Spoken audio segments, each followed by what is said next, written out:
ಎಷ್ಟು ರೀತಿ ಗ್ರಂಥಿಗಳು? 3 ರೀತಿಯ ಗ್ರಂಥಿಗಳು. ಒಂದನೇದು ನಾಳ ಗ್ರಂಥಿ ಎಕ್ಸೋಕ್ರೈನ್ ಗ್ಲ್ಯಾಂಡ್, ಎರಡನೇದು ನಿರ್ನಾಳ ಗ್ರಂಥಿ ಎಂಡೋಕ್ರೈನ್ ಗ್ಲ್ಯಾಂಡ್, ಮೂರನೇದು ಮಿಶ್ರ ಗ್ರಂಥಿ ಮಿಶ್ರ ಗ್ಲ್ಯಾಂಡ್. ತನ್ನದೇ ಆಗಿರುವಂಥ ಸ್ವಂತ ನಾಳದ ಮೂಲಕ ಅವಶ್ಯಕವಿರುವ ಅಂಗಗಳಿಗೆ ತಾವು ಉತ್ಪಾದನೆ ಮಾಡಿರುವಂಥ ರಾಸಾಯನಿಕವನ್ನು ಸಾಗಾಣಿಕೆ ಮಾಡೋದಕ್ಕೆ ನಾಳ ಗ್ರಂಥಿ ಅಂತ ಕರೀತಾರೆ. ಇದಕ್ಕೆ ಉದಾಹರಣೆ ಲಾಲಾರಸ ಗ್ರಂಥಿ ತಗೋರಿ, ಜಠರದ ಗ್ರಂಥಿಗಳು. ಹೌದಾ? ಕರುಳಿನ ಗ್ರಂಥಿ ತಗೋರಿ, ಕರುಳಿನ ಗ್ರಂಥಿ. ಇವೆಲ್ಲ ನಾಳ ಗ್ರಂಥಿಗಳಾಗಿರ್ತಾವೆ. ನಾಳ ಗ್ರಂಥಿಗಳು ಉತ್ಪಾದನೆ ಮಾಡುವಂಥ ರಾಸಾಯನಿಕವನ್ನು ರಸ ಅಂತ ಕರೀತಾರೆ, ಜ್ಯೂಸ್ ಅಂತ ಕರೀತಾರೆ. ತಾನು ಉತ್ಪಾದನೆ ಮಾಡಿರುವಂಥ ರಾಸಾಯನಿಕವನ್ನು ತನ್ನದೇ ಆದ ನಾಳದೊಂದಿಗೆ ಎಲ್ಲ ರಕ್ತಕ್ಕೆ ಸ್ರವಿಸಿ ರಕ್ತದ ಮೂಲಕ ದೇಹದ ಎಲ್ಲ ಅಂಗಗಳಿಗೆ ಸಾಗಿಸುವಂಥ ನಾಳಗಳಿಗೆ ನಿರ್ನಾಳ ಗ್ರಂಥಿಗಳು ಅಂತ ಕರೀತಾರೆ. ಮೊದಲನೇದು ಪಿಟ್ಯುಟರಿ ಗ್ರಂಥಿ, ಉದಾಹರಣೆ ತಿಳ್ಕೊಂಡಿದ್ದು.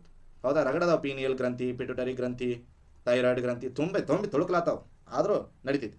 ಸೊ ನಾಳ ಗ್ರಂಥಿಗಳು ಉತ್ಪಾದನೆ ಮಾಡುವಂಥ ರಾಸಾಯನಿಕವನ್ನು ರಸ ಅಂತ ಕರೆದ್ರೆ, ನಿರ್ನಾಳ ಗ್ರಂಥಿಗಳು ಉತ್ಪಾದನೆ ಮಾಡುವಂಥ ರಾಸಾಯನಿಕವನ್ನು ಹಾರ್ಮೋನ್ ಅಂತ ಕರೀತಾರೆ. ಸರ್, ಮಿಶ್ರ ಗ್ರಂಥಿ ಅಂದ್ರೆ ಈಗ ಆಲ್ರೆಡಿ ನಿಮ್ಮ ತಲೆ ಹೊಳೆದಿರ್ತೈತೆ. ನಾಳ ಮತ್ತು ನಿರ್ನಾಳ, ರಸ ಮತ್ತು ಹಾರ್ಮೋನ್ ಎರಡೂ ರೀತಿ ನಾಳ ಹೊಂದಿದ್ದು ನಾಳ ಹೊಂದಲಾರ ಎರಡೂ ಗ್ರಂಥಿಗಳಿಗೆ ಏನಂತ